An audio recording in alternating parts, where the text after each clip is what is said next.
বৈষম্য বিরোধী ছাত্র আন্দোলনে শেখ হাসিনা সরকারের পতনের পর অন্তর্বর্তী সরকারের প্রধান হিসেবে দায়িত্ব পালন করছেন নোবেল বিজয়ী ডক্টর মোহাম্মদ ইউনূস। কতদিন পর পরবর্তী জাতীয় নির্বাচন অনুষ্ঠিত হবে তা নিয়েও প্রশ্ন অনেকের। তবে বাংলাদেশের সেনাপ্রধান বলেছেন, রাষ্ট্রের প্রয়োজনীয় সংস্কার করে 18 মাসের মধ্যে নির্বাচন যেন অনুষ্ঠিত হতে পারে, সেজন্য অন্তর্বর্তী সরকারকে সাহায্য করবে সেনাবাহিনী। মঙ্গলবার বার্তা সংস্থা রয়টার্সে প্রকাশিত এক প্রতিবেদন থেকে এ তথ্য জানা গেছে। সেনাপ্রধানের সঙ্গে সংবাদ মাধ্যমটির সাক্ষাৎকারে এক পর্যায়ে নির্বাচন প্রসঙ্গে একথা জানিয়েছেন সেনাপ্রধান ওয়াকারুজ্জামান। প্রতিবেদনে উল্লেখ করা হয়, শেখ হাসিনা সরকারকে ক্ষমতাচ্যুত করার পর দেশের প্রয়োজনীয় সংস্কারকে সাহায্য করার জন্য প্রতিশ্রুতি দিয়েছেন তিনি।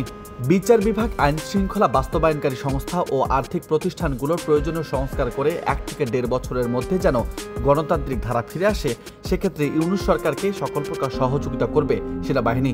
তবে এক্ষেত্রে ধৈর্য ধারণ করারও বার্তা দিয়েছেন তিনি। প্রতিবেদনে আরও উল্লেখ করা হয়, প্রতি সপ্তাহে অন্তর্বর্তীকালীন সরকারের প্রধান উপদেষ্টার সঙ্গে সেনাপ্রধানের বৈঠক হয়। প্রধান উপদেষ্টার সঙ্গে সকলে এক হয়ে কাজ করলে দেশের সংস্কার ব্যর্থ হওয়ার কোনো কারণ নেই বলেও রয়টার্সকে জানিয়েছে সেনাপ্রধান। কোটা সংস্কার আন্দোলনকে কেন্দ্র করে সৃষ্ট গণ অভ্যুত্থানের তোপে 5 আগস্ট দেশ ছাড়তে বাধ্য হন প্রধানমন্ত্রী শেখ হাসিনা। এরপর দেশের অন্তর্বর্তীকালীন সরকার হিসেবে প্রধান উপদেষ্টার দায়িত্ব গ্রহণ করেন ডক্টর মোহাম্মদ ইউনূস। ইতিমধ্যে রাষ্ট্র সংস্কারের জন্য বেশ কয়েকটি পদক্ষেপ নিয়েছে ইউনূস সরকার। নিউজ ডেস্ক, বার্তা 24।